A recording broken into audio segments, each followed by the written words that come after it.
Bom dia. Então, hoje a gente está em vias de encerrar o evento, mas ainda continuamos, né, na mesma batalha, com a mesma qualidade desses outros dias que a gente está aqui.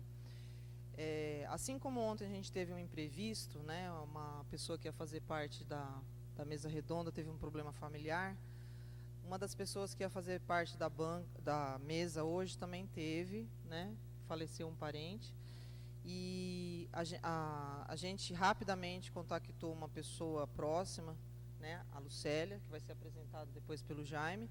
E eu queria só enfatizar, a Lucélia é da área de currículo, da PUC de São Paulo também, mas não ligado à educação matemática. Fora esse viés, né, é uma professora que faz parte da UEMS de Paranaíba, uma instituição parceira da gente aqui, a gente participa dos eventos lá, eles participam aqui, então assim foi um ganho. Prontamente ela se habilitou a nos ajudar aí, tá? Desculpa, gente, a gente agradece. É que eu já agradeci, eu esqueci de falar publicamente. Bom dia a todos. Vamos iniciar o nosso último dia de atividades deste terceiro Fórum Nacional sobre Currículos da Matemática, com a mesa redonda Diversidade e Currículos de Matemática. Contamos desta vez com a participação dos seguintes professores: professora doutora Lucélia Tavares Guimarães, graduada em Pedagogia pela Universidade do Estado do Pará, mestre e doutora em Educação pela PUC São Paulo. Tem experiência na área de educação, com ênfase em políticas educacionais, currículo e metodologia científica. Atualmente é professora da UFMS. Também contamos com a participação do professor doutor Adriano Vargas Freitas, doutor em Educação Matemática pela PUC São Paulo, mestre em Educação pela Universidade Católica de Petrópolis, especialista em Ensino de Matemática pela UFRJ e graduado em Matemática. Atualmente é professor adjunto da Federal Fluminense, no Rio de Janeiro, Instituto de Educação do Angra dos Reis, desenvolve pesquisas relacionadas à educação matemática, formação de professores e currículos direcionados à educação de jovens e adultos. Então, com vocês, Lucélia e Adriano.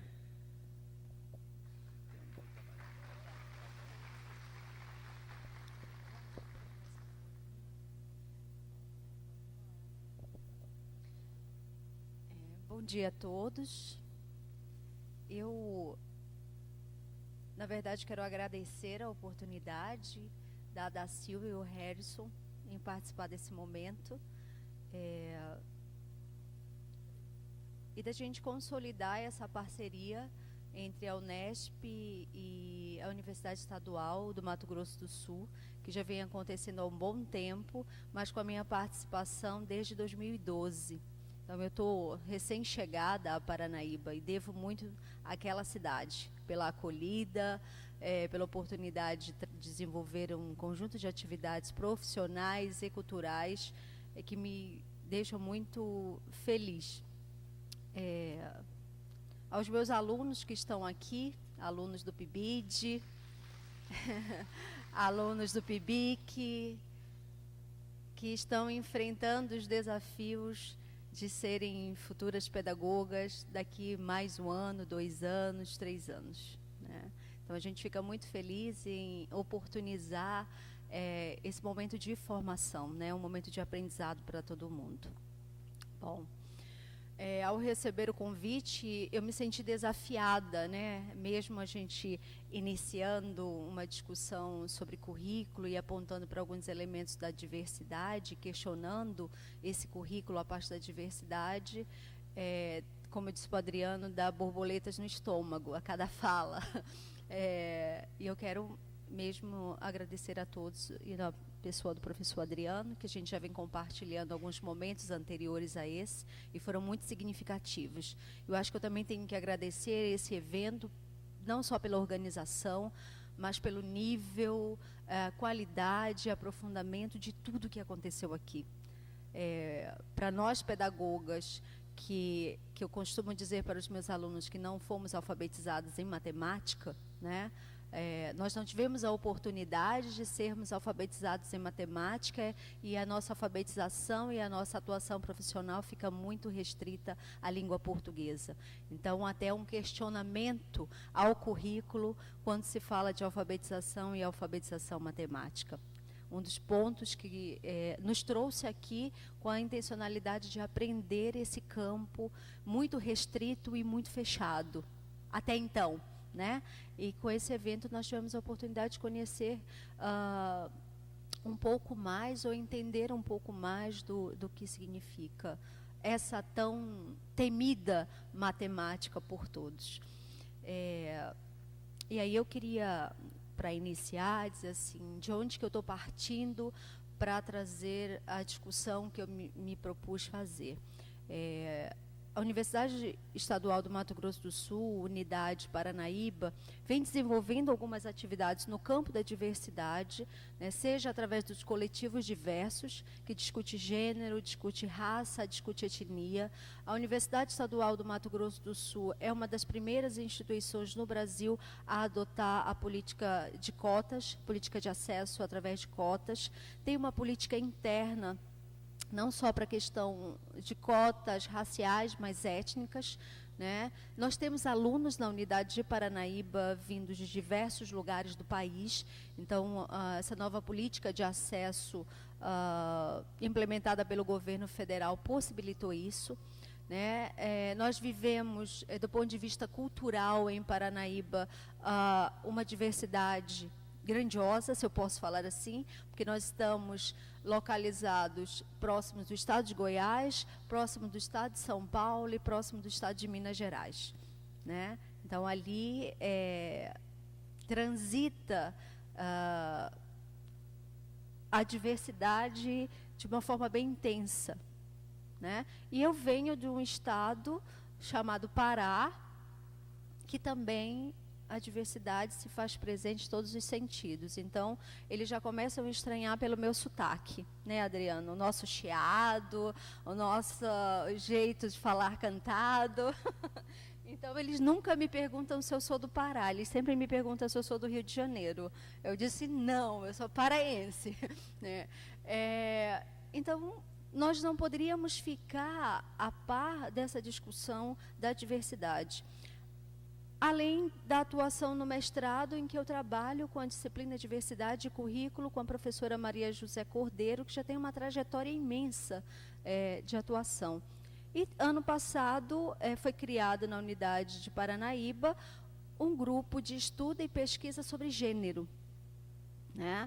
Então, nós temos nos apropriado, temos nos colocado esse desafio de tentar compreender as questões de gênero, não só no espaço institucional da universidade, mas o que acontece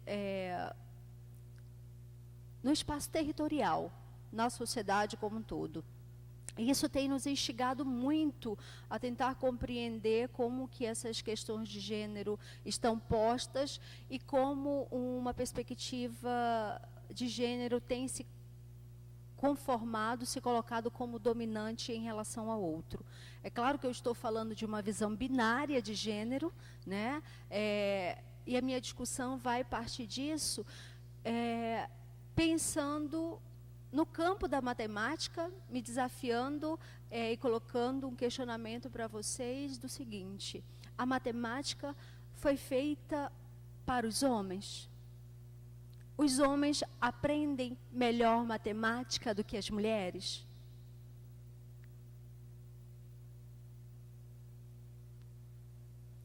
Então, isso, segundo a Souza e Pereira, que escreveram um livro que trata da questão de gênero e matemática no Brasil, ela diz assim: temos que tomar cuidado com as armadilhas que nos não são postas.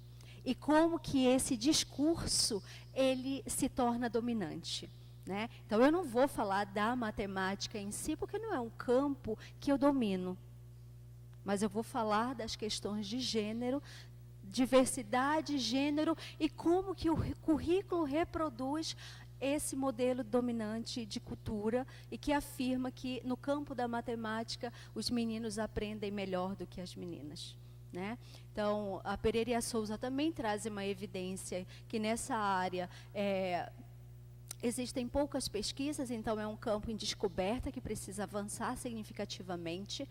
Conversando com o Adriano, a gente trouxe algumas evidências que a maioria das pesquisas na área do ensino da matemática são feitas por mulheres. Né? Nós também temos que trazer evidência que a presença das mulheres na área da matemática como ciência avançou significativamente. Então, a gente teria que ter tempo para trazer alguns dados para pensar quantas doutoras existem na área da matemática, onde que elas estão atuando, que lugares estão ocupando. Né? Então, isso é significativo para a gente pensar uma concepção de currículo que está tradicional, fincada, por exemplo, no patriarcado, no machismo, numa visão europeia, branca, machista e cristã de currículo, que tem impactado não só em elaboração de currículos fincados no tradicionalismo, né, mas principalmente em práticas tradicionais que não conseguem avançar para uma perspectiva da diversidade como construção cultural.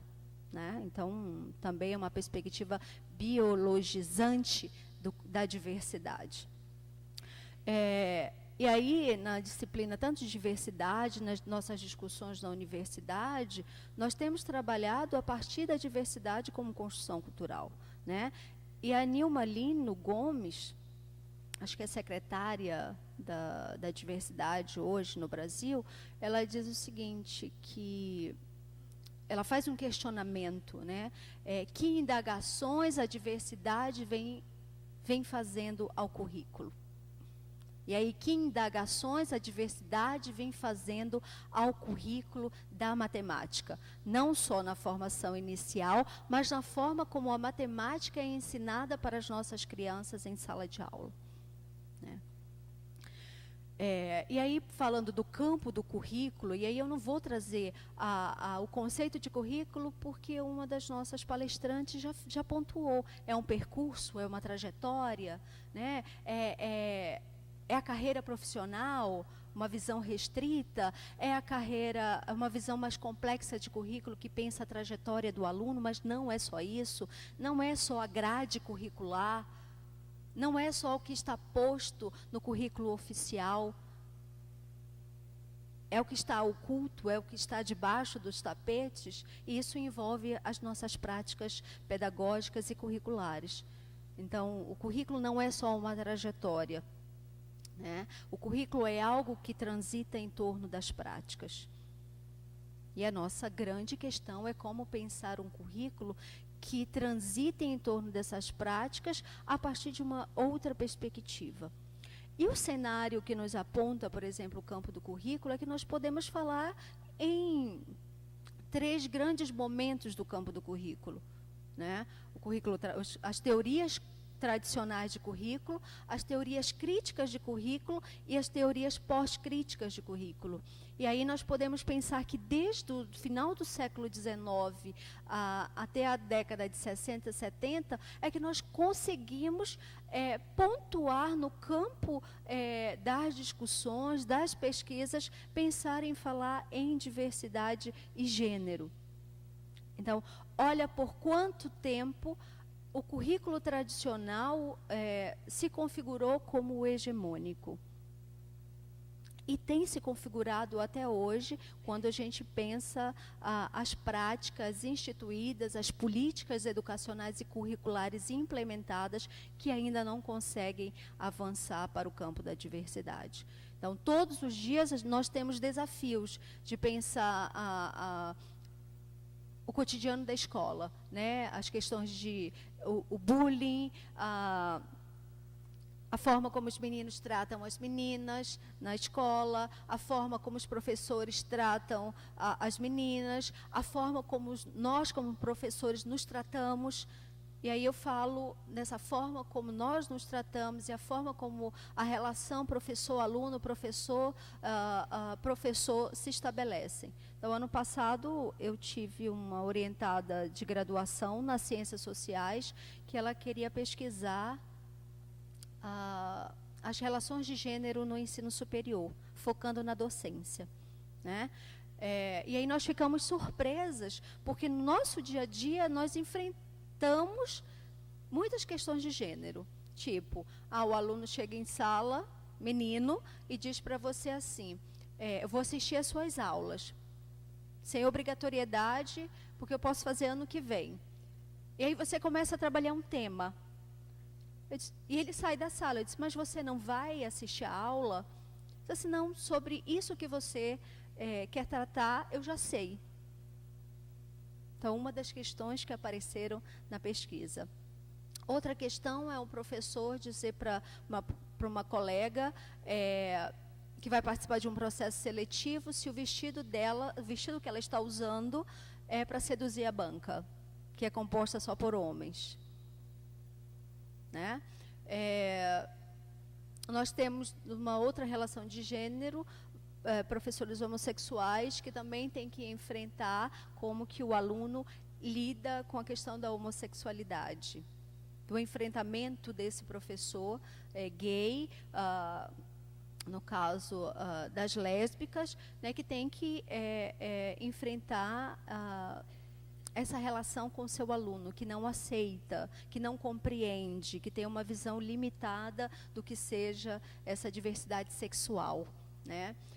E acho que tem outros enfrentamentos quando a gente relaciona a questão da religião, né? Então, eu sou professora universitária, eu sou pesquisadora, compreendo que temos que dar conta da diversidade, compreendo que tenho que lidar com isso, mas eu não aceito. A minha formação não me permite compreender para além da heteronormatividade, né? Da existência do homem, da mulher, da existência de que as famílias só podem ser constituídas a partir do matrimônio, prescrito na Bíblia como a única verdade.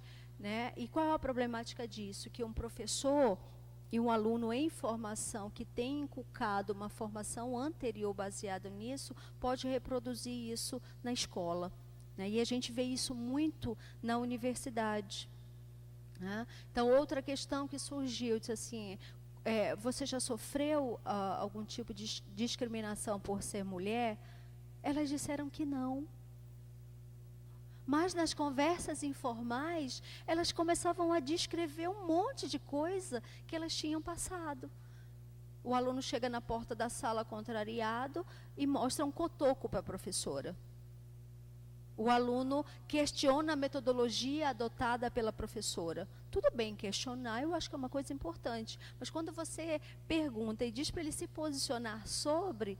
Ele disse assim, professora, a senhora quer quebrar as minhas pernas, né? Então, a roupa que você usa, muitas professoras da educação básica têm enfrentado isso, não pode ir com uma saia acima de 4 dedos do joelho, não pode usar camiseta, não pode passar um batom vermelho. Então, há um cenário da diversidade da questão de gênero muito presente. Em determinados momentos ela é sutil, mas em determinados momentos ela é escancarada e institucionalizada. Né? A cor das unhas que o professor trabalha, então não pode pintar de vermelho, não pode usar um batom vermelho, não pode usar uma calça mais justa, não pode usar um decote, não pode chamar a atenção para a sua feminilidade. Né? Então, historicamente, a nossa feminilidade foi controlada e nós temos que nos comportar até como machos, né? Como homens, porque esse comportamento tem que ser o exemplo. E aí as meninas têm que usar os jalecos, os famosos jalecos, porque tem que esconder o corpo, né, para as crianças que estão se desenvolvendo, se conhecendo. E aí tem também a história dos meninos que não podem atuar na educação infantil, porque são meninos. Os monitores meninos não podem dar banho nas crianças. As famílias não aceitam. E aí o meu questionamento para vocês da área da matemática é como que isso se configura, né? Na formação de vocês inicial, como matemáticos, no espaço que vocês ocupam no ensino superior e na prática de sala de aula com as crianças e os adolescentes aos quais vocês vão trabalhar. E aí, pontuando a questão da teorização do currículo, isso começa a aparecer a partir da década de 70 do século passado. É fruto do movimento feminista, então o movimento feminista ele vai ser protagonista para chamar a atenção da questão de gênero. É claro que em um primeiro momento as discussões de diversidade de gênero ficaram restritas à biologia, mas eu acho que é o início do movimento significativo para tentar romper a forma como culturalmente e socialmente a mulher é vista, né? E os estudos, por exemplo, nas teorias críticas de currículo, que discutiam gênero, ainda estavam sustentadas, ou a sua análise estava concentrada na dinâmica de classe, né? No processo da reprodução cultural da desigualdade das relações hierárquicas na sociedade capitalista. A visibilidade dada pelo movimento feminista, o seu protagonismo foi importante. E, por exemplo, como que gênero foi tratado primeiramente. Então, John Money, em 1955, passa a tratar ou discutir um pouco sobre isso, mas a questão de gênero estava restrita à designação de sexo, né? Do sexo dos substantivos. E aí houve uma sofisticação nesse momento para a gente pensar da noção de gênero como oposição a sexo. Que o sexo era reservado aos aspectos estritamente biológicos da identidade sexual.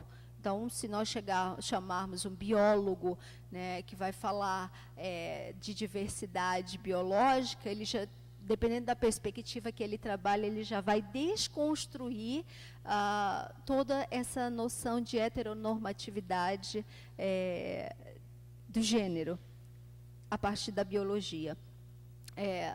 O gênero refere-se aos aspectos socialmente construídos do processo de identificação sexual.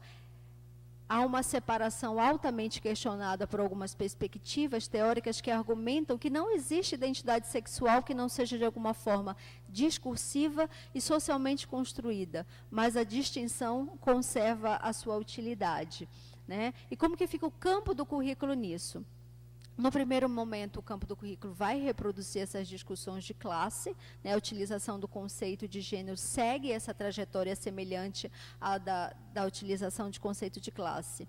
As perspectivas de currículo tornaram-se crescentemente questionadas por ignorarem outras dimensões da desigualdade que não fossem aquelas ligadas à classe social.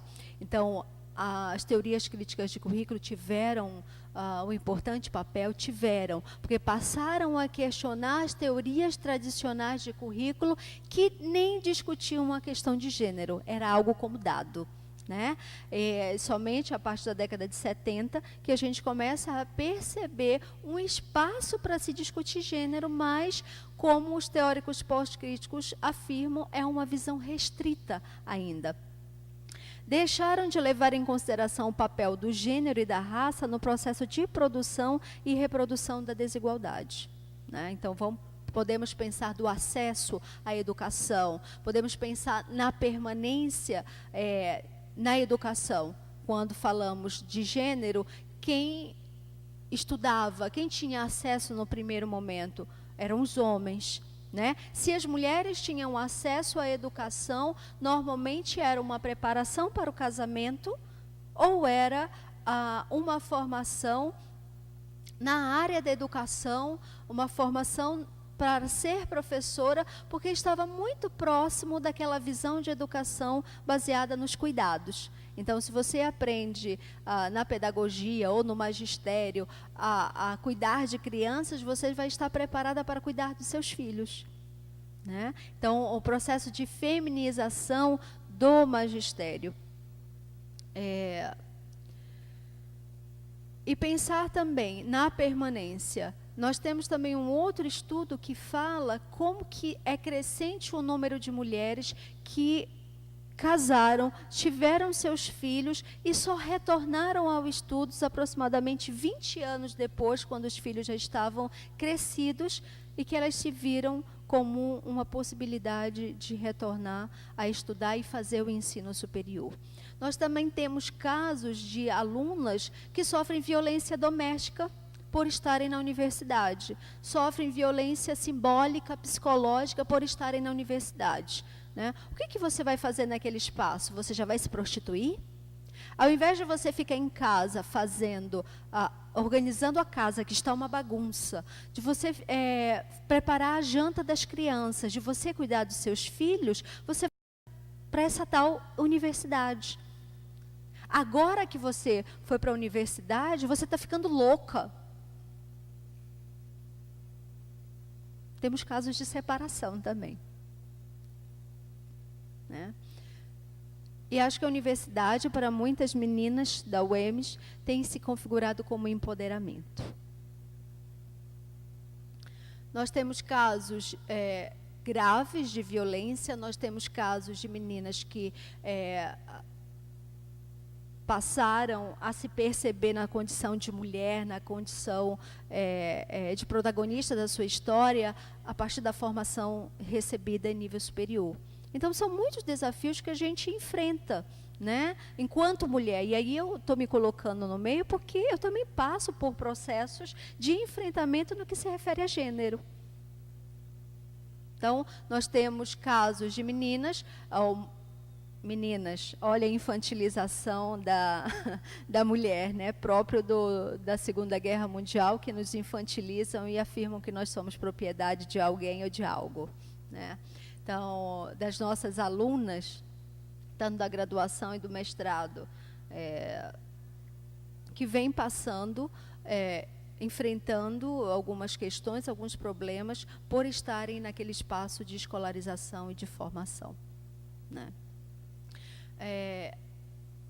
Deixaram de levar em consideração o papel do gênero e da raça no processo de produção e reprodução da desigualdade, porque as teorias críticas restringiram a sua análise, que tudo poderia ser explicado pela questão de classe, as lutas de classe. E qual é o papel do feminismo? Mostrar que as linhas de poder da sociedade estão estruturadas não apenas no capitalismo, mas também no patriarcado. Para o feminismo, há uma profunda desigualdade dividindo homens e mulheres, com os primeiros apropriando-se de uma parte gritante, desproporcional dos recursos materiais e simbólicos da sociedade. E isso, obviamente, estende-se à educação e ao currículo. Então, ontem, no primeiro dia dos GTs, nós nos impactamos com a forma como as carteiras estão organizadas na Unesp. E nós sentimos necessidade de desarrumar a sala, né? Muitas carteiras e elas estavam todas enfileiradas. Não quer dizer que a disciplina não seja importante. Ela é fundamental para o processo de formação. Isso é uma questão curricular. E nós temos um professor que o pessoal do primeiro ano se surpreende com ele, briga com ele na UEMS, que ele pergunta para a maioria meninas da pedagogia, por que vocês estão sentadas em fileiras? Vocês nunca se perguntaram por que as carteiras são organizadas em fileiras? Vocês nunca pensaram em desorganizar, tirar as carteiras do local? E os meninos do direito, preponderantemente meninos, rapazes, se incomodam com a desorganização da sala. Então, eu não sei como isso se configura no âmbito da Unesp. E a gente ficou tentada para organizar o grupo de forma circular, mexer nas carteiras. Mas, enfim, é uma organização curricular. né? Para o feminismo, há uma profunda desigualdade dividindo homens e mulheres, com os primeiros apropriando-se de uma parte gritante e desproporcional dos recursos materiais e simbólicos da sociedade. Então, a matemática como ciência, a ciência como espaço a universidade como espaço de produção de conhecimento, foi feita para os homens. Não é isso? Historicamente, só quem produz, só quem tem capacidade de produzir conhecimento novo são os homens. E como que essas tais mulheres ousam a querer fazer doutorado, ousam a querer ocupar espaços de coordenação, de direção, de reitoria, de presidência da República, num país sustentado pelo patriarcado? E como que nós temos produzido discursos, e olha as armadilhas que nós temos que lidar e tomar cuidado quando a gente reproduz nas redes sociais, reproduz nas nossas práticas cotidianas discursos de preconceito de gênero e discriminação de gênero. E é entristecedor como que as mulheres incorporam esse discurso e fragilizam a luta. Não só na luta pela igualdade de oportunidade, de acesso, né, mas de permanência em vários espaços, sendo dado credibilidade ao seu potencial formativo, criativo, né, enfim. A análise da dinâmica de gênero e educação esteve preocupado com o que inicialmente? Com o nível de educação das mulheres, a qual eu falei, em muitos países, sobretudo na periferia do capitalismo. Era visivelmente mais baixo que o dos homens, refletindo o seu acesso desigual às instituições de acesso. Mas o Tomás Tadeu da Silva chama atenção para o seguinte: mas mesmo em países desenvolvidos, onde o acesso poderia ser afirmado como igualitário, havia desigualdades internas de acesso aos recursos educacionais. Tudo bem, as mulheres querem estudar? Elas vão estudar, porque é um direito, no caso do Brasil, um direito constitucional. Mas elas vão até algum limite. Até onde as mulheres vão? Até onde elas podem ir? Né? Que lugares elas podem ocupar na produção de conhecimento? E aí ele afirma que os currículos eram desigualmente divididos por gênero. Então, como o currículo, a gente pode trabalhar aqui, a partir de que ele se configura como uma seleção de uma cultura dominante, ele vai reproduzir a cultura vigente numa determinada sociedade. E do ponto de vista de gênero, do ponto de vista da diversidade, é sustentada no patriarcado. Certas matérias e disciplinas eram consideradas naturalmente masculinas, enquanto outras femininas. Então, no meu estado, até a década de 90, o ensino médio era dividido em CH, CE e CB. CB para quem queria fazer medicina e enfermagem, biologia, fisioterapia.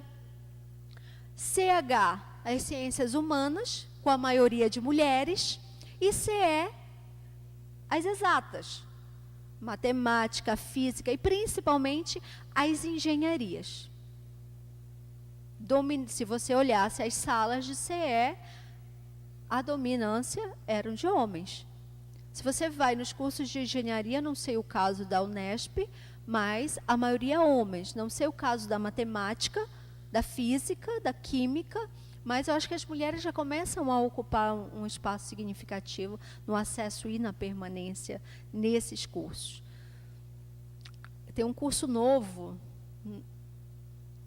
que é a Engenharia Naval, que na Universidade Federal do Pará, eu não sei se é na UERJ ou na Federal Fluminense, os dois lugares onde oferece engenharia naval, que a dominância é de homens. Então, na sala da minha sobrinha tem 2 meninas. 2 estudantes. Certas carreiras e profissões eram consideradas monopólio masculinos, estando praticamente vedada às mulheres. É o caso da engenharia. Então, é lugar para uma mulher na engenharia civil trabalhar numa obra com muitos homens? Aquilo não é um espaço adequado para uma moça de família. Não é um espaço adequado lidar ou liderar homens, operários, seres brutos. Porque as mulheres precisam ser cuidadas. Elas são sensíveis, delicadas e precisam ser cuidadas. Medicina. A quem estava destinado o curso de medicina até pouco tempo no Brasil? Aos homens. Porque as mulheres foi feita uma profissão, foi destinada a uma formação que é o curso de enfermagem. E a enfermagem está ligada ao cuidado. E o direito na área das ciências humanas. Quem são os doutores do direito? Maioria homens. Então, há monopólio não só nas disciplinas do currículo, né, mas há monopólio nas profissões. Aí vocês poderiam me perguntar, dizer assim, mas como que isso é reproduzido? Por exemplo, na educação infantil, no ensino fundamental, no ensino médio, nas figuras do livro didático.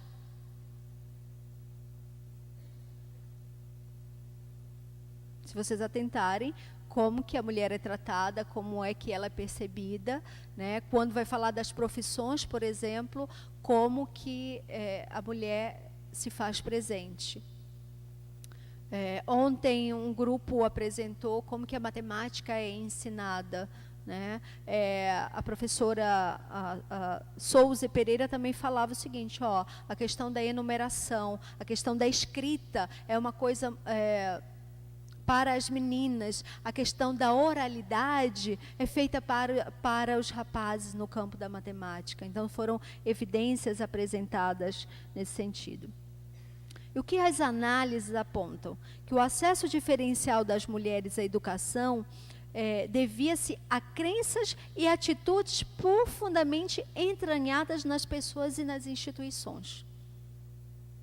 Então, nós reproduzimos, consciente e inconscientemente, muito do que está posto na cultura dominante. E o currículo vai materializar efetivamente essa cultura. Questiona-se os estereótipos ligados ao gênero.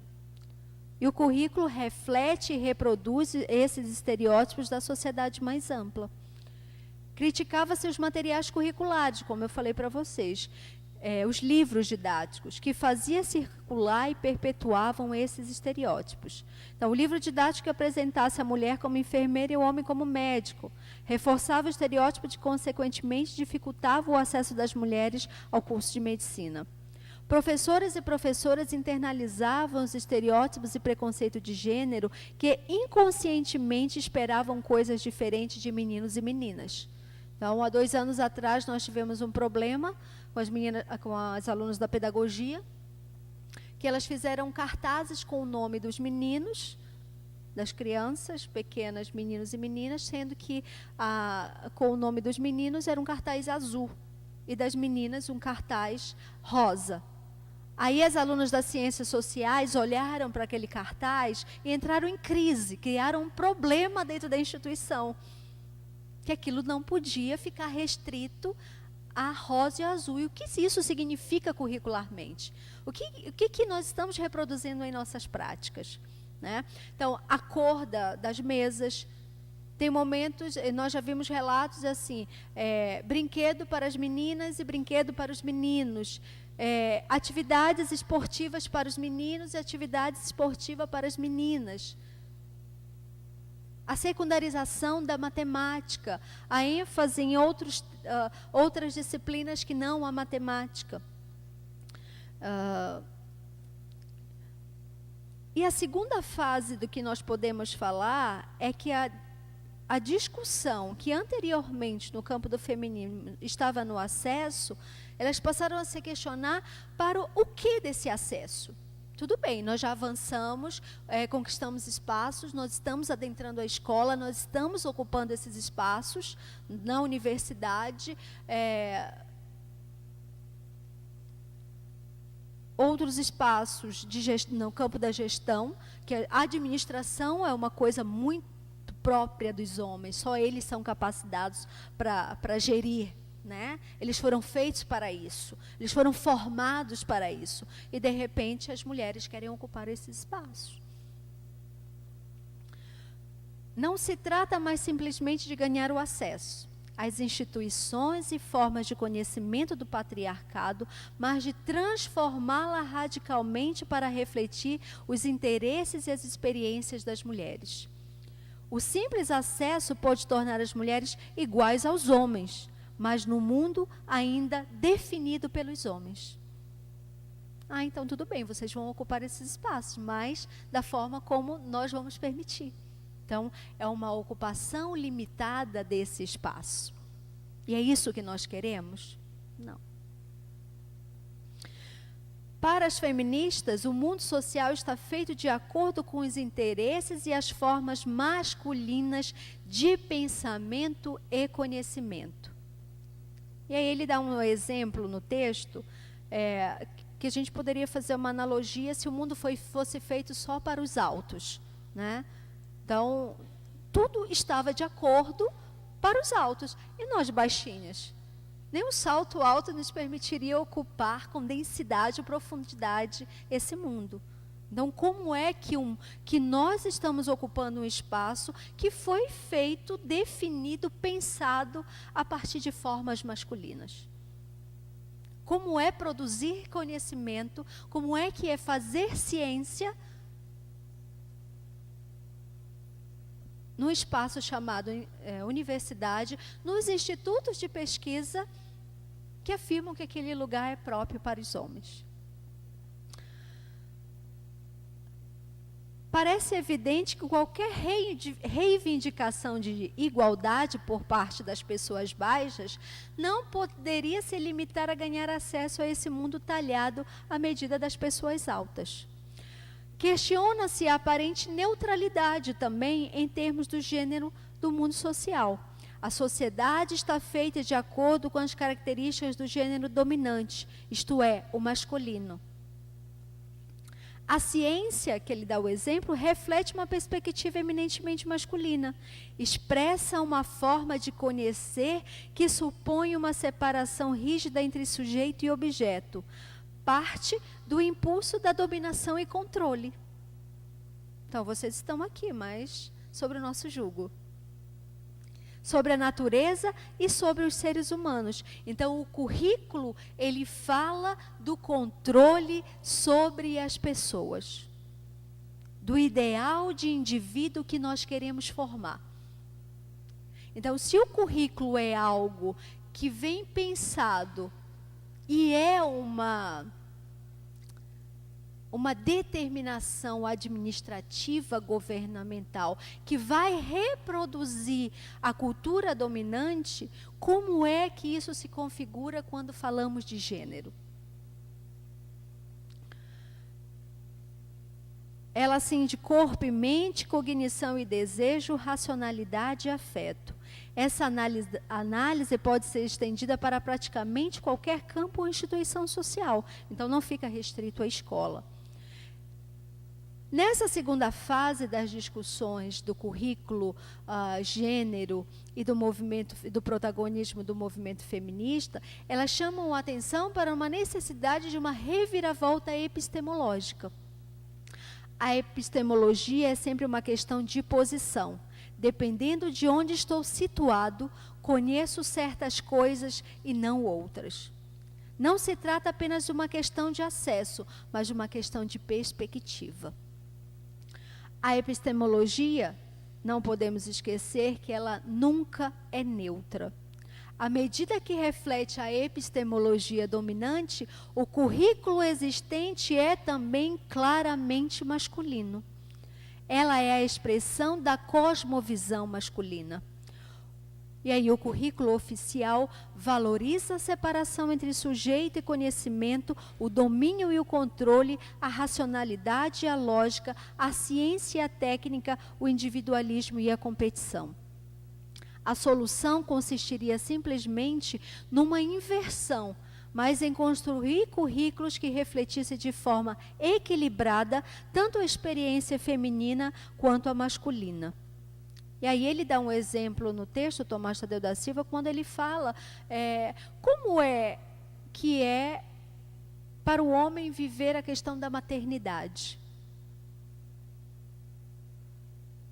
Para as feministas, afirmam que vocês, homens, vivem a maternidade de forma indireta. E elas gostariam, desejam, que vocês vivenciassem a maternidade da mesma forma como as mulheres vivenciam.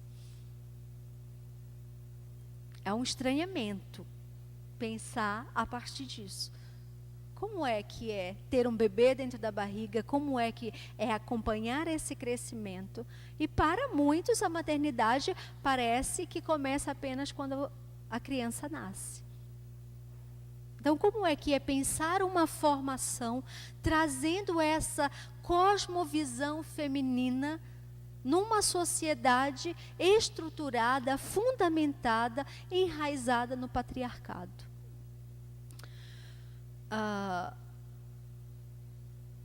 Outras argumentam que enfatizar essas características supostamente femininas significa simplesmente reforçar estereótipos que relegam as mulheres a papéis considerados socialmente inferiores.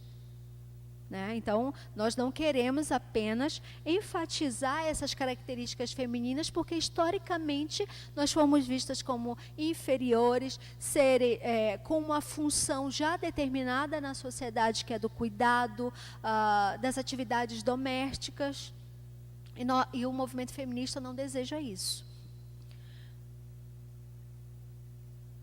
E aí a Nilma Lino avança para as discussões em torno da diversidade, quando ela chama a atenção para essas indagações que a diversidade faz ao currículo. Então, para eu não me demorar, porque eu já falei em 40 minutos, a intencionalidade da minha fala era justamente que a gente passasse a questionar em que medida os currículos e as nossas práticas pedagógicas nos permitem pensar a partir de uma diversidade, mais de uma diversidade como construção cultural e social. Como é que nós podemos repensar as nossas práticas se nós conseguimos perceber que a nossa formação e a nossa prática está sustentada, arraigada desses valores culturalmente dominantes que desvalorizam, inferiorizam e desqualificam a mulher. E para a área da matemática é vista como área dura, a ciência dura, a dita ciência, né? Que se afirma não só como um campo masculino, mas como um dos campos que produz conhecimento verdadeiro, sistematizado, empiricamente comprovado, né? E como que o ensino da matemática vem se estabelecendo. Então, durante o evento também eu pude perceber questões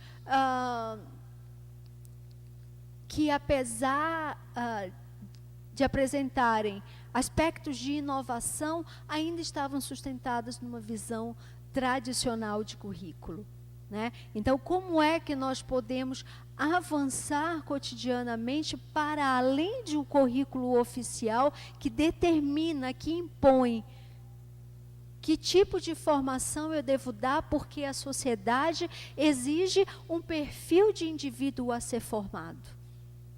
Então, a grande questão do currículo e da educação, que indivíduo nós queremos formar? E quando eu trago a questão da diversidade, que indivíduo eu quero formar pensando a partir de uma concepção de diversidade, de currículo que rompe o tradicionalismo? E como que eu me coloco diante desse embate e desses enfrentamentos? E o currículo é controle de pessoas? É controle de pessoas, porque ele segue uma normatização de um Estado, de uma sociedade que necessita de uma mão de obra qualificada para atender às necessidades do sistema capitalista e às necessidades desse sistema em funcionamento. E que a mulher, nós temos evidências de que elas têm um papel a ocupar, uma função a desempenhar, que no primeiro momento era voltado para as funções domésticas, mas agora ela pode até ir para o mercado de trabalho, ela pode até ocupar esses espaços, mas também ela tem que dar conta das atividades domésticas. Então, quantas de vocês não vão sair daqui, tem que ir para casa, cuidar da casa, cuidar dos filhos, trabalhar até de madrugada para dar conta de todas as atividades. Para quem está na universidade, tem que dar conta dos artigos, participação de evento, periódicos, livros, mas tem que deixar a casa arrumada, a comida pronta. Então, são esses questionamentos que o movimento feminista trazem para o campo do currículo e para a educação e nos fazem nos questionar que lugar que nós mulheres estamos ocupando no mundo, nessa sociedade. E não só isso, mas a forma como nós estamos ocupando esse mundo. Na tentativa de romper, na tentativa de dizer assim, do ponto de vista dos direitos humanos, nós não queremos apenas nossos direitos garantidos em leis, nós queremos a efetividade desses espaços, né? Nós não queremos ouvir piadinhas na rua, nós queremos ser respeitados pelos nossos colegas de trabalho, nós queremos ser respeitadas pelos nossos maridos. E que as nossas alunas, quando terminem o curso, elas não tenham que ouvir que a partir daquele momento, quando ela recebe o diploma, elas passam a ser admiradas pelas suas famílias. Né? Que, como disse em todas as apresentações, a nossa posição política diante do mundo e diante do ato de educar se faça presente efetivamente, mas com uma perspectiva de ruptura, de enfrentamento e de luta. Então, como dizem as feministas, nós ainda estamos numa segunda fase, caminhando para a terceira, e até o movimento feminista tem que lidar com os discursos e dizer assim, isso é falta de sexo, elas são mal amadas. E aí outros termos que se usa na internet, que de repente não podem ser adequados para esse espaço. Né? Moralmente, dentro de uma moral cristã, católica, protestante, a gente não possa falar aqui. Mas é assim que o movimento feminista é visto, é tratado. Né? Isso é falta de homem. Não casaram bem, não conseguiram segurar o marido e querem estudar, não conseguiram cuidar da casa e querem ser doutoras?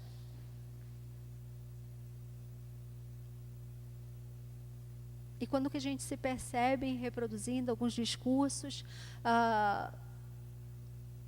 das vagabundas, porque é vadia, porque se está sentada numa mesa de bar com os colegas, moralmente inapropriado, se senta com os amigos na universidade, se compartilha de momentos em salas de aula, em restaurantes, é moralmente inapropriado.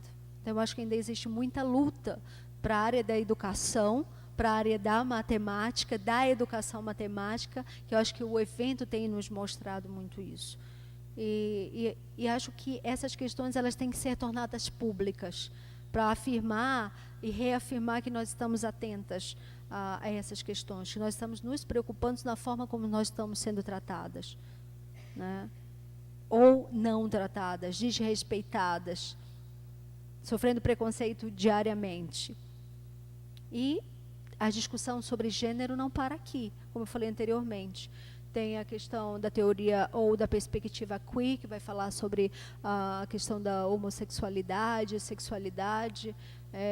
Tem a pedagogia feminista, que avança para outros elementos dessa discussão. E tem muita coisa que a gente não conhece, ou desconhece, ou tem limitações em relação a isso. Gente, eu acho que eu já falei demais. Obrigada. E depois a gente continua.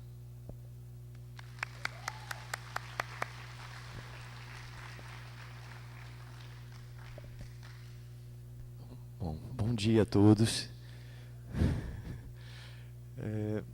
Primeiro, agradecer ao chamado, ao convite por participar desse evento tão significativo para a educação matemática e para a educação de uma forma geral, né?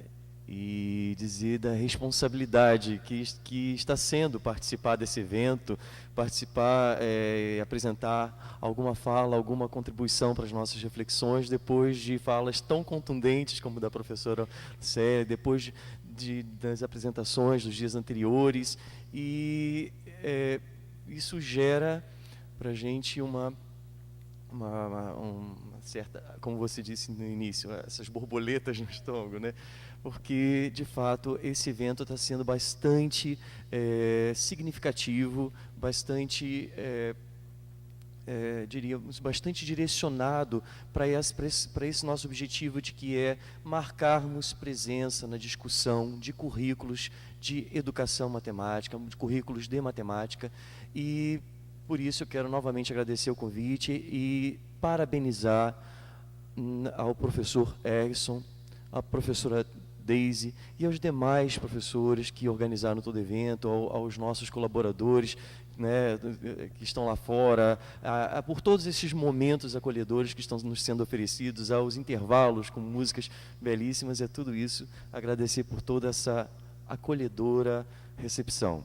E a minha proposta aqui para essa fala seria de apresentar alguns resultados. Eu vou tentar apresentar recorte de uma pesquisa que ela vem prosseguindo, e eu preparei alguns slides para conduzir essa apresentação, e eu coloquei como título apresentação de tendências de práticas curriculares em matemática na educação de jovens e adultos. Eu vou tentar apresentar uma visão panorâmica com o intuito, inclusive, de contribuir para as reflexões que acontecerão logo após a nossa mesa redonda, né, na nossa plenária. E eu começo indicando aqui que, ao falar de diversidade, ao invés de a todo momento dizer qual diversidade eu estaria me referindo, eu proponho que seja entendido como a diversidade de gênero, a diversidade sexual que a gente encontra na educação de jovens e adultos, a diversidade de idade, a diversidade cultural, a diversidade social. Ou seja, eu vou buscar uma visão que vai ser ampla nesse sentido. E a educação de jovens e adultos, por entender que é, de fato, um local onde essas diversidades elas estão ricamente presentes. E existem ainda poucos olhares sobre essa, podemos dizer, essa recente modalidade de ensino. Né? O início dessa pesquisa, ela vem lá da PUC, do grupo de pesquisa A Matemática na Estrutura Curricular e Formação de Professores, em um projeto denominado de O Currículo de Matemática na Educação de Jovens Adultos, EJA, dos intervenientes à prática em sala de aula, que foi desenvolvido sob a coordenação da professora Célia Maria Carolina Pires, que gerou três dissertações de mestrados, a tese de doutorado, e atualmente ela permanece ainda em desenvolvimento, agora já num outro espaço. Atualmente ela está sendo desenvolvida no Instituto de Educação de Angra dos Reis, aonde eu atuo, da Universidade Federal Fluminense, e um grupo de pesquisa que eu coordeno, chamado Pesquisa e Educação Matemática, desse instituto. E nós temos atualmente apoio da FAPERJ. O detalhe é que muitos dos pontos que eu pretendo apresentar para vocês, é claro que se referem à parte inicial, porque a parte que nós estamos desenvolvendo hoje está focada no município de Angra dos Reis e os próximos ali. Eu trouxe esse mapa aqui para facilitar, né, o entendimento de onde que nós estamos, que local é esse. Ali tem um quadradinho com ponto vermelho, onde está a cidade do Rio de Janeiro, e se vocês forem ali para a esquerda, vocês vão encontrar Angra dos Reis. Okay? Angra dos Reis, em frente a Angra dos Reis, né, uma das ilhas, a maior delas, chamada Ilha Grande.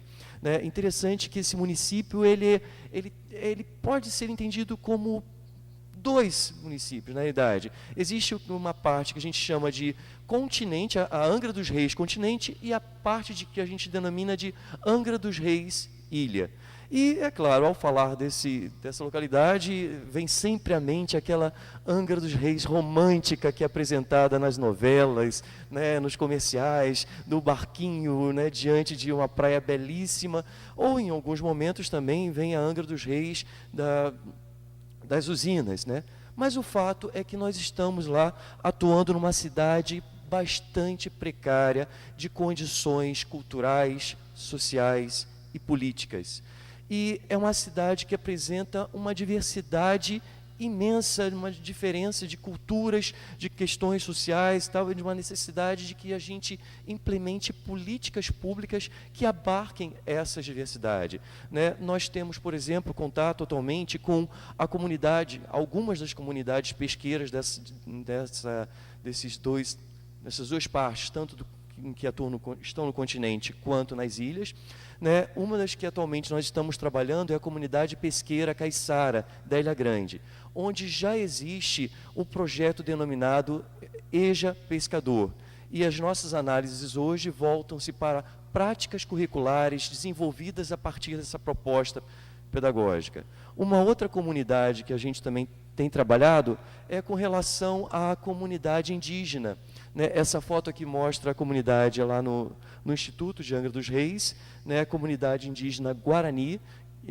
Isso aqui foi um dos eventos que nós elaboramos para ter contato, para dialogarmos, para verificar, para conversarmos sobre quais as propostas curriculares que seriam necessárias para nós levarmos para aquela comunidade, o que eles esperavam, quais eram as especificidades, né? E atualmente também já existe o projeto Educação de Jovens Adultos Guarani, que no ano passado formou a primeira turma do ensino médio.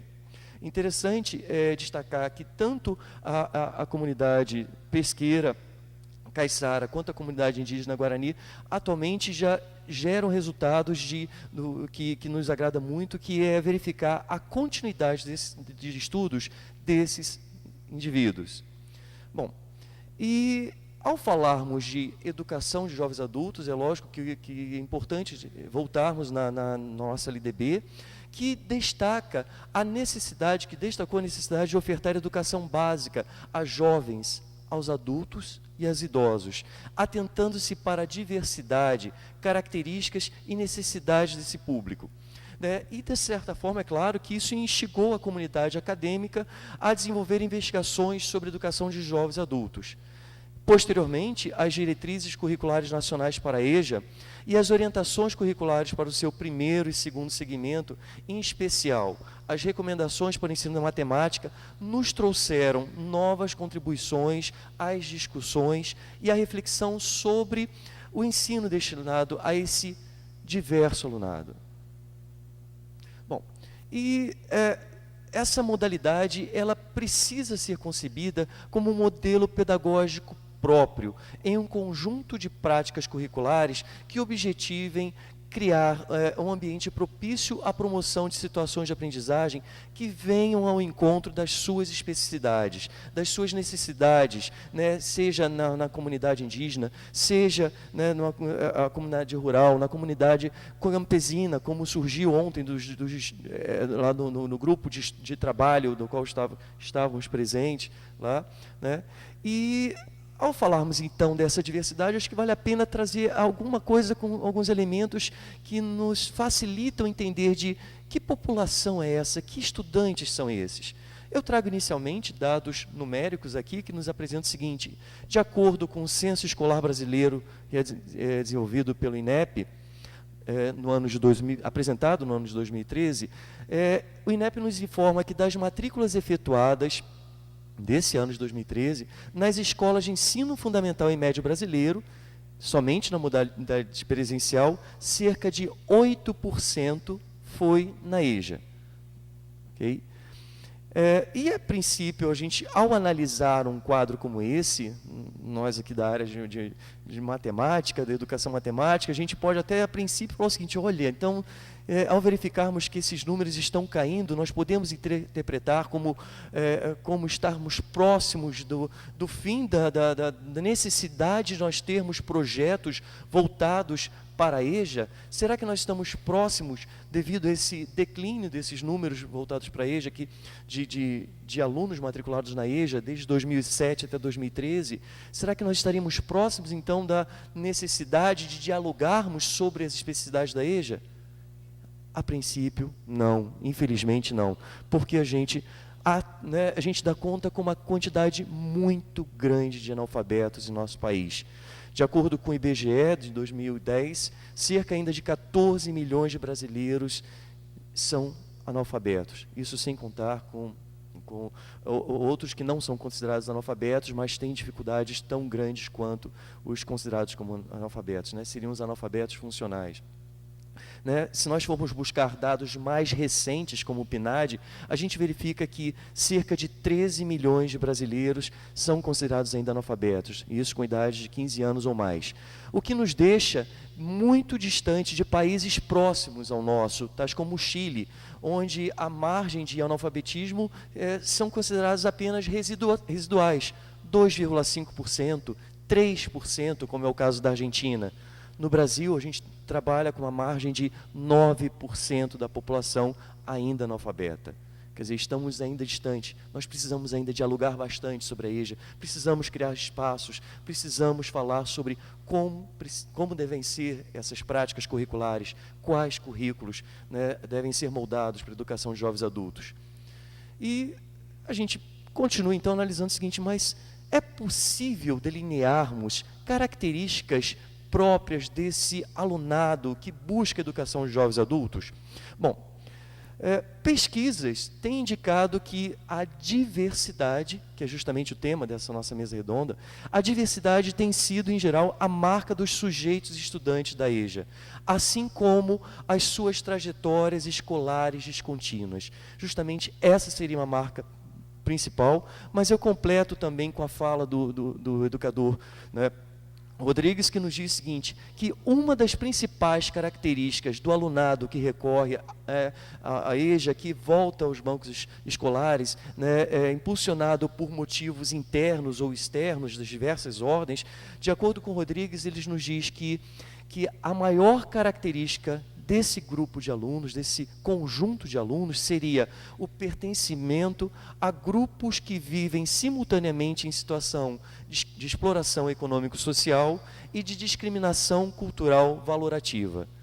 Esse indicaria que seria um dos principais elementos que nos serviriam de base para nós pensarmos políticas públicas, currículos, práticas curriculares para a EJA. Eu ainda completo aqui com um elemento que é basilar com relação à educação de jovens adultos, que foi desenvolvido pelo Cury, que nos diz o seguinte: ele destaca que uma das funções da EJA seria a denominada função qualificadora ou função permanente, que tem como base o caráter incompleto do ser humano, cujo potencial de desenvolvimento e de adequação pode se atualizar em quadros escolares ou não escolares, que mais do que nunca ela é um apelo para a educação permanente e criação de uma sociedade educada para o universalismo, a solidariedade, a igualdade e a diversidade. E eu acho interessante destacar aqui também, eu trouxe um slide que eu achei interessante a partir das discussões de ontem, com relação aos materiais didáticos. Ontem se falou bastante do Programa Nacional do Livro Didático, que traz também indicações relativas ao destaque dessa diversidade. A gente encontra no guia, né, de 2014, que foi elaborado pela SECAD, que é a Secretaria de Educação Continuada, Alfabetização, Diversidade e Inclusão, que nos diz que esse material deve buscar garantir que as obras didáticas respeitem especificidades dos estudantes dessa modalidade quanto às diferentes formas de oferta da EJA no país em termos de organização de ensino. Segundo, as distintas propostas curriculares obedecendo a uma composição mínima de componentes curriculares. E terceiro, as características diversas do público da EJA, nas suas questões culturais, sociais, políticas, de gênero, de idade. Né? E então eu começo a apresentar aqui alguma coisa sobre como que iniciou essa pesquisa. Que pesquisa é essa que eu trago um recorte para vocês? Bom, a pesquisa ela se iniciou a partir de análises de publicações em periódicos pertencentes à listagem Qualis, do CAPES-MEC, na área de ensino de ciências e matemática, num período inicial compreendido de 2000 a 2010. Atualmente nós extrapolamos, atualmente nós temos desdobramentos, a partir desses resultados. Nós destacamos as revistas, para quem não conhece, existe uma estratificação que vão do A1 até o C. Nós destacamos A1, A2, B1, B2, B3, B4, B5, excluímos apenas a C, com o nosso objetivo básico de buscar investigar as produções científicas que apresentem contribuições da área de educação matemática direcionada à educação de jovens adultos. E que, é claro, que a partir desse conhecimento pudéssemos analisar possíveis convergências, divergências, lacunas, consequências sociais, políticas, culturais, generalizações. Será que era possível generalizarmos alguma coisa? E também, é claro, elencar possíveis perspectivas para futuros tempos. Bom, e a nossa metodologia é o estado da arte, que, de acordo com Teixeira, eu apresento aqui dois grandes referenciais muito utilizados com relação a essa metodologia. Teixeira que nos diz que essa metodologia é um instrumento que buscaria a compreensão do conhecimento sobre um determinado tema, no nosso caso, a educação matemática voltada para a EJA, em um período de tempo específico e, consequentemente, sua sistematização e análise. De acordo com Soares e Maciel, essa compreensão seria necessária no processo de evolução da ciência, a fim de que se ordene periodicamente o conjunto de informações e os resultados que nós já obtivemos nessa área. Eu completo também, indicando que essa metodologia ela nos permite a percepção de que os conhecimentos, não apenas na área de educação matemática, na área de educação e qualquer outra área que a gente queira elencar, ele permite a percepção de que esses conhecimentos eles não evoluem de uma forma linear e progressiva, e que eles comportam contradições, ganhos, perdas, inflexões e uma multiplicidade de entendimentos como expressão daqueles contextos, daqueles tempos, daqueles locais onde foram produzidos. Bom, nós tivemos contato com um total de 325 periódicos, e desses nós destacamos 41, e desses 41 periódicos que nós verificamos que nos serviram de fonte para a coleta dessas informações, nós analisamos cerca de 16 mil artigos, tivemos contatos com 16 mil, e desses selecionamos 135 que nós verificamos que eram direcionados à nossa busca de informações. Aqui nesse gráfico nós temos uma distribuição desses 135 artigos, que, aliás, eu acho que vale a pena destacar que podemos considerar como ainda muito insípidos, essa quantidade. Apenas 135 de um total de 16 mil. A nossa distribuição verifica aqui um aumento razoável lá em 2007, e depois também um ápice ali em 2010, e é importante que se diga que são dois momentos onde nós tivemos revistas incentivadas por políticas públicas naquele momento, que lançaram edições temáticas sobre educação de jovens adultos. Bom, nosso tema de análise, a princípio nós tínhamos elencado 9 temas e chegamos a 4 que verificamos que já seriam suficientes para a nossa pesquisa, que foram reduzidos a formação e atuação do professor alfabetizador da EJA, práticas pedagógicas na EJA, currículos da EJA e avaliação da EJA. para o destaque, para o recorte da nossa conversa de hoje aqui, nós vamos ficar ali com o segundo e o terceiro, práticas e currículos, e as nossas questões de pesquisa, é claro que foram focadas nesse tema, né? O que tem sido produzido, publicado sobre o tema formação do professor da EJA, sobre tema práticas pedagógicas, sobre currículos, sobre avaliação.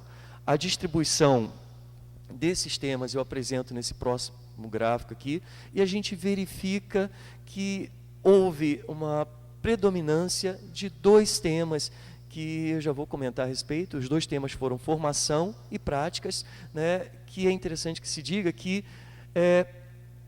esse destaque é fruto de que muitas dessas produções que chegaram aos periódicos, eles são relatos de experiências de professores que atuam ou atuaram na EJA, ou de projetos voltados para a EJA. E pouquíssimos artigos voltados para discussões de currículos, de fato, né? Vamos daqui a pouco analisar aqui algumas coisas que eu encontrei, mas é importante que se diga, foram poucos os que de fato tiveram esse foco. Isso, para mim, é um elemento que nos indica o seguinte: precisamos ter mais eventos como esse, né? Quem dera que eles pudessem ser anuais ou até menos espaçados. Bom, a leitura desses artigos foram feitas tendo por base as indicações do francês Chartier, que nos diz que a leitura seria sempre uma prática criadora, pois o ato de ler dá ao texto significações plurais e móveis, e dessa forma as significações seriam constituídas pelo leitor, pelo analista que recolhe aqueles dados desses textos. E nós analisamos por meio da análise textual discursiva de Moraes e Galeazzi, que por sua vez recorreram, né, a Navarro e Dias, e que nos dizem que nos apresenta essa metodologia que seria desenvolvida a partir de um conjunto de textos que nós construiríamos um metatexto que descreva e interprete os sentidos e significados que o pesquisador compreenda a partir do corpus desse material. São basicamente 3 momentos que compõem essa nossa análise. O período inicial da desconstrução, onde a gente retiraria todos os principais conceitos, né, que vão emergir dessa leitura, da releitura, da interpretação, e a partir dali uma conjunção desses principais conceitos, desses conceitos que emergiram, nós geramos a comunicação, ou seja, o metatexto, né, um texto sobre aquele texto que foi nos apresentado. Dentre os resultados gerais, eu destaco aqui, por exemplo, o fato de nós verificarmos que a quase totalidade dos artigos da área de práticas, da área de currículos, né, que a gente pode denominar de práticas curriculares, foram classificadas como pesquisas do tipo qualitativas. Em geral, estudos de caso, relatos de experiência e quase sempre com espaços amostrais bem reduzidos. A professora Lucélia já comentou aqui, que nós numa conversa analisávamos, que foi também possível verificar, constatamos a certa feminilização da pesquisa da EJA, pois cerca de 80% dos autores, não apenas desses tópicos, das questões de práticas, das questões de currículos, eram mulheres, pesquisadoras mulheres, né? Mais interessante que se discuta o seguinte também, que isso não significou que a discussão de gênero estivesse presente de forma contundente nesses artigos.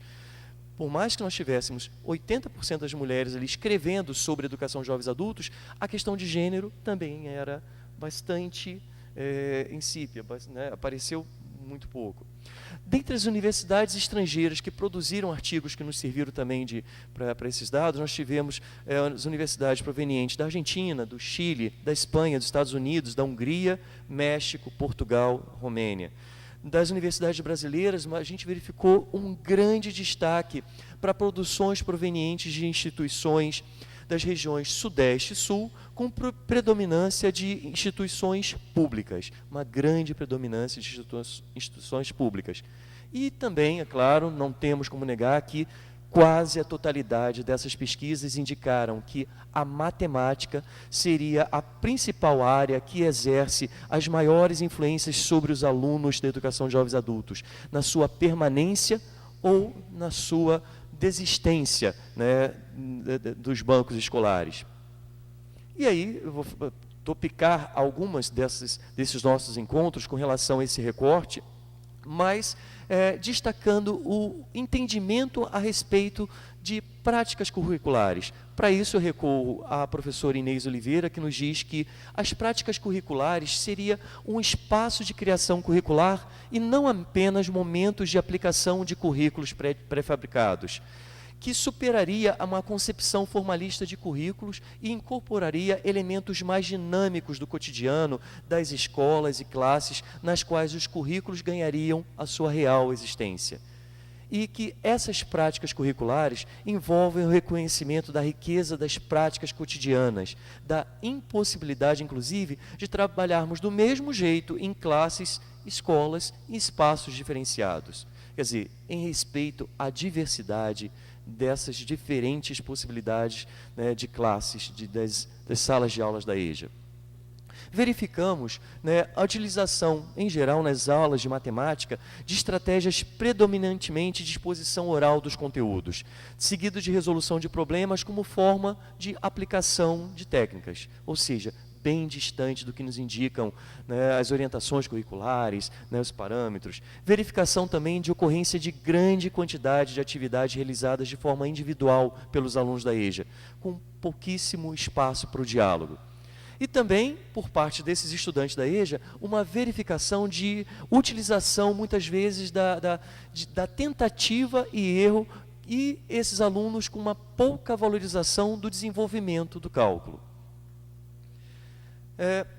Com relação aos referenciais teóricos que nós encontramos, né, é interessante destacar que foram riquíssimos e muito vastos, da área de sociologia, antropologia, da educação de uma forma geral, mas é importante nós destacarmos dois grandes teóricos. O Paulo Freire, com a sua educação libertária, né, em oposição à educação bancária, e também, né, na área de educação matemática em especificidade, aqui em específico, o nosso professor Ubiratã D'Ambrosio, né, que é considerado um dos pais da etnomatemática, e que nos diz o seguinte, de acordo com o próprio Ubiratã D'Ambrosio, em um texto recente que ele nos enviou para o nosso grupo de pesquisa etnomatemática lá da Federal Fluminense, né, que eu tive o privilégio de apresentar esse texto recentemente, né, ele nos diz que, com relação ao programa de etnomatemática, examinando várias culturas diferentes, a palavra etno, matema, tica, surge como resultado de um jogo etimológico. Nela, há a síntese do programa de pesquisa que eu chamo de etnomatemática. Em todos os sistemas culturais, em todas as partes do mundo, grupos de indivíduos com mitos e valores comumente aceitos e comportamentos compatíveis, etnos, desenvolveram técnicas apropriadas, maneiras, artes, técnicas de matema, que seria explicação, compreensão, aprendizagem. Resumindo, de acordo com o professor, etnomatemática é a arte ou técnica de explicar e conhecer, em diferentes ambientes culturais, superar o formalismo rígido e o artificialismo. Ou seja, a etnomatemática tem sido uma das principais referências para que nós possamos desenvolver práticas curriculares voltadas para a educação de jovens e adultos, por ela proporcionar nós chegarmos a superar, ou buscarmos superar, o formalismo rígido e o artificialismo, muitas vezes presente nas práticas curriculares da EJA. Buscarmos também diminuir o distanciamento dos conteúdos com o cotidiano desses alunos, que nós possamos promover a interdisciplinaridade, valorizar as experiências anteriores, né, os conhecimentos anteriores desses alunos, e também, é claro, que nós possamos dar conta da rica diversidade desses indivíduos da EJA. Bom, um grande ponto de convergência que nós encontramos em nossa pesquisa, que é importante que nós destaquemos aqui, que seria uma defesa vigorosa de que a adoção de prescrição prévia de currículos para a educação de jovens adultos, ela não estaria compatível com as propostas que nós encontraríamos nos documentos, no sentido de que uma prescrição prévia, ela não estaria respeitando as especificidades e a diversidade dessas diferentes salas de aula da EJA. E também uma indicação de que, se caso nós formos analisar a necessidade desses currículos prévios, que eles sejam flexíveis, né, e de certa forma, integrados a essas diferentes dimensões sociais, culturais e políticas da vida desse estudante. A ideia também, uma proposta também muito recorrente, de que esses currículos deveriam visar que a EJA, né, se diferencie da modalidade comumente verificada de uma simples suplência, que ela deixe de ser vista como uma modalidade que seja aligeirada, simplificada, resumida. Né? Uma defesa também bastante contundente de que o trabalho seja reconhecido como um importante princípio educativo. Né? E verificação de que os currículos atualmente praticados na EJA, eles se apresentam de forma bastante fragmentada e excessivamente disciplinarista, né? De forma bastante individualizada. A área de matemática, que não dialoga com a área de artes, que não dialoga com a área de física, e a denúncia da pouca existência de pesquisas que apresentem, de fato, práticas curriculares que sejam emancipatórias e promovam o resgate da autonomia. Ou seja, muito se fala da importância disso, mas pouco, de fato, tem se chegado a verificar como, de fato, promover isso em sala de aula. E eu também destaco a verificação de diversas propostas de modificação de currículos que nós encontramos nessas produções, porém, ainda excessivamente amplas, ainda excessivamente vagas, né, belíssimas, né, na questão teórica, quase, né, obras de romance literário, porém ainda muito vaga, muito ampla. Como nós levaríamos isso para propostas, de fato, que venham de encontro às necessidades da EJA? Ainda não temos essa resposta. Algumas sugestões que nós encontramos, sugestões a respeito de elaboração e implementação de práticas curriculares voltadas para a EJA, que estejam, de fato, focadas às especificidades. Primeiro, a promoção da interdisciplinaridade, que era algo recorrente nas produções, valorização das experiências anteriores desses alunos. Que os conteúdos essenciais fossem retomados e aprofundados em todas as séries, em cada uma das séries da educação de jovens adultos. E também uma proposta de nós utilizarmos um formato de rede, partindo dos conhecimentos utilizados pelos alunos em seu cotidiano, no seu dia a dia, no seu trabalho, na sua casa, em contraposição ao formato de organização linear. E o que seria esse formato de rede? Eu trago de novo Oliveira, que nos diz o seguinte, que a ideia dessa proposta curricular em rede pressupõe que as informações às quais são submetidos os sujeitos sociais só passam a constituir conhecimento quando se enredam outros fios já presentes nas redes e saberes de cada um, ganhando nesse processo um sentido próprio, não necessariamente aquele que o transmissor da informação pressupõe. Isso significa que dizer algo a alguém não provoca aprendizagem nem conhecimento, a menos que aquilo que foi dito possa entrar em conexão com os interesses, com as crenças, valores ou saberes daquele que escuta. Que, inclusive, nos permite fazer um link com a fala da professora Cláudia de ontem, que eu comentava justamente, né, algo sobre isso, do quanto que é importante, né, com relação à busca pela construção do conhecimento, nós proporcionarmos práticas curriculares que proporcionariam esses links dos nossos alunos. Bom, sugestões do que deveria englobar essas práticas curriculares, de que elas servissem de busca de formas para combater a baixa estima que é muito comum, né, nos alunos que recorrem aos bancos escolares na modalidade EJA.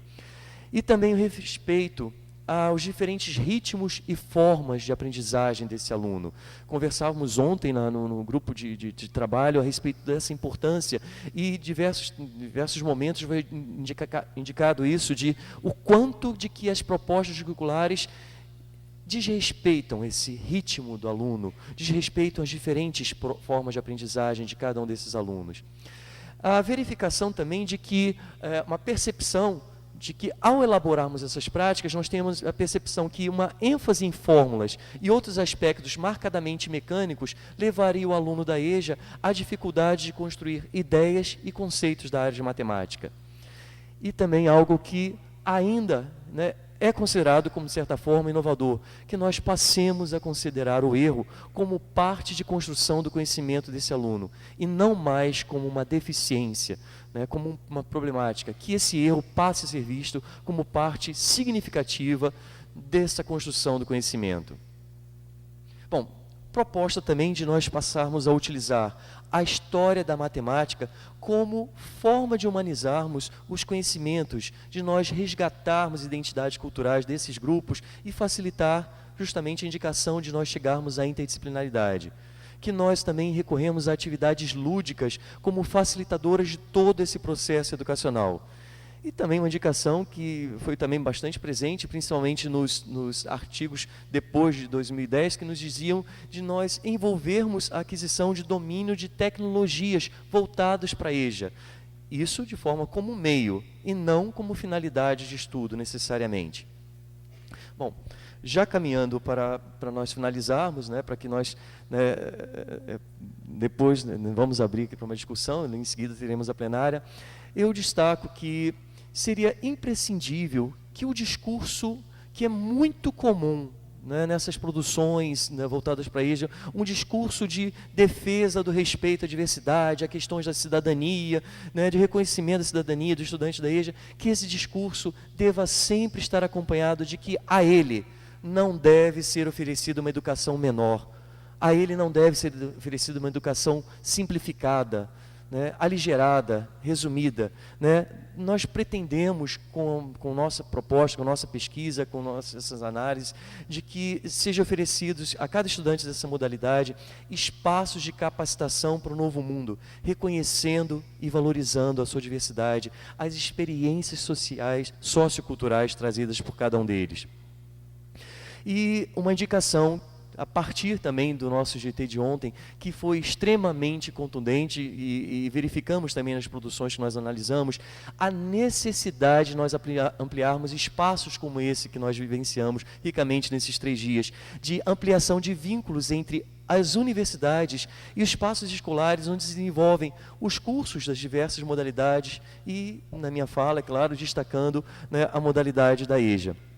E eu vou pedir que vocês me permitam contar uma história muito rápida para finalizar, que eu considero extremamente significativa de todo esse processo da pesquisa, uma história verídica de uma aluna minha do curso noturno de Educação de Jovens Adultos, dos meus 20 e poucos anos atuando na educação básica, antes de eu ir para a Universidade Federal, né, dos 20 e poucos anos, uma boa parte foi na EJA, e eu vou contar uma história muito rápida, que é um destaque que eu acho que é bastante significativo, que eu acredito que resume o seguinte: o quanto que é importante nós dialogarmos sobre essa diversidade, analisarmos essas práticas curriculares. É a história da Dona Maria, uma senhora que iniciou os estudos com mais de 60 anos de idade, cabelos brancos, aparência frágil e voz pequena.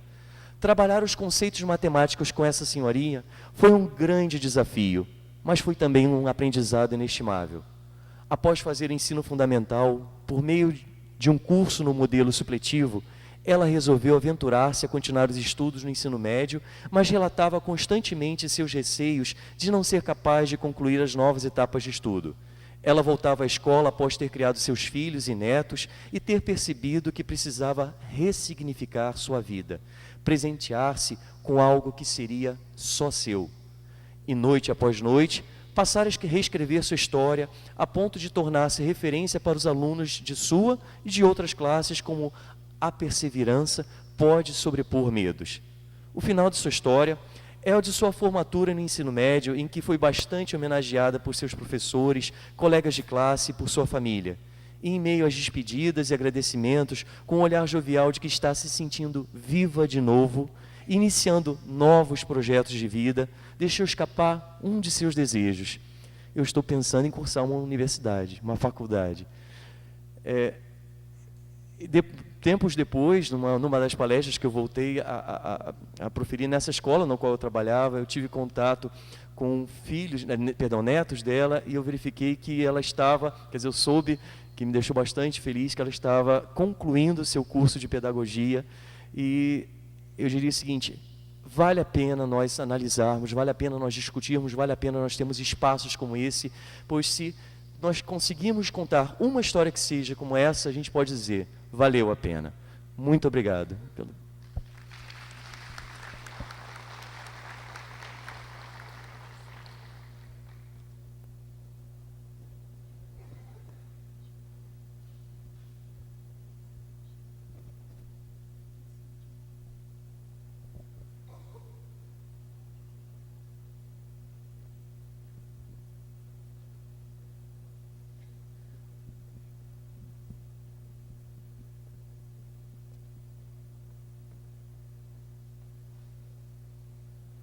Perguntas?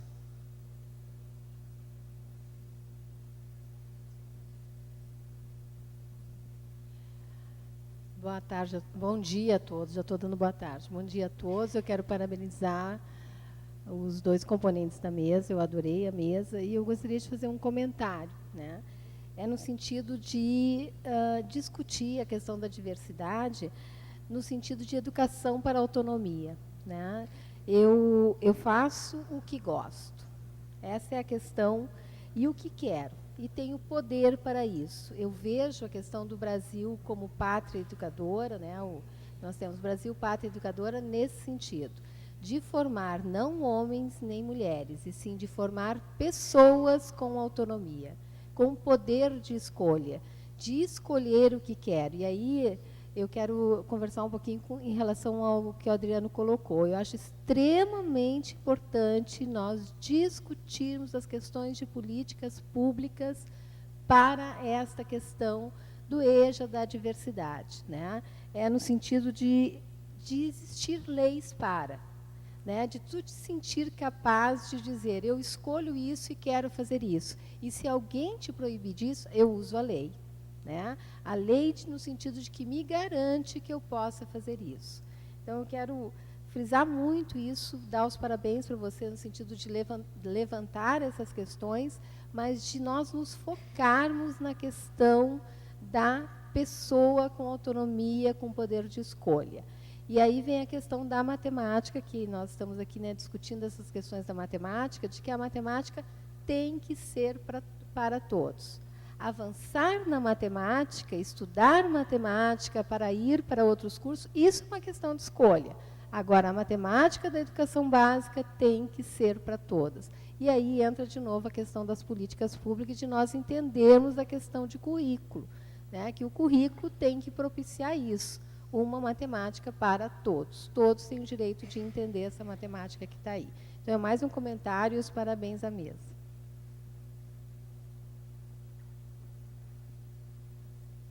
Mais alguém?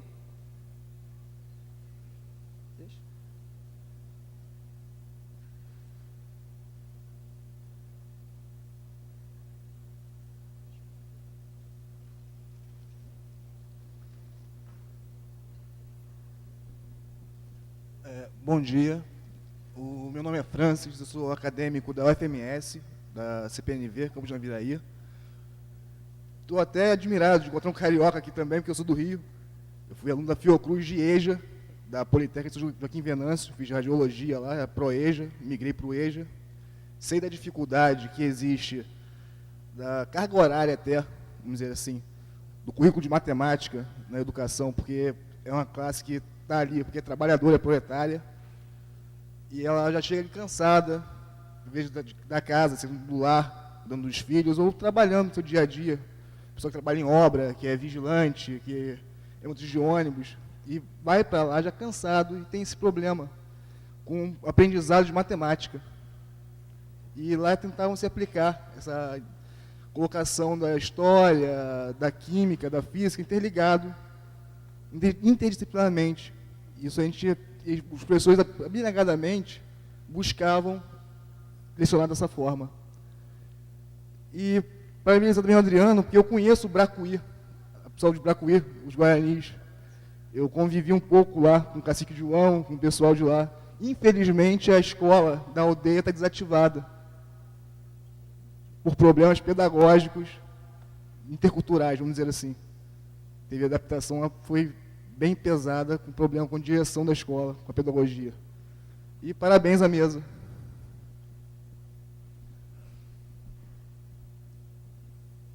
Mais alguém?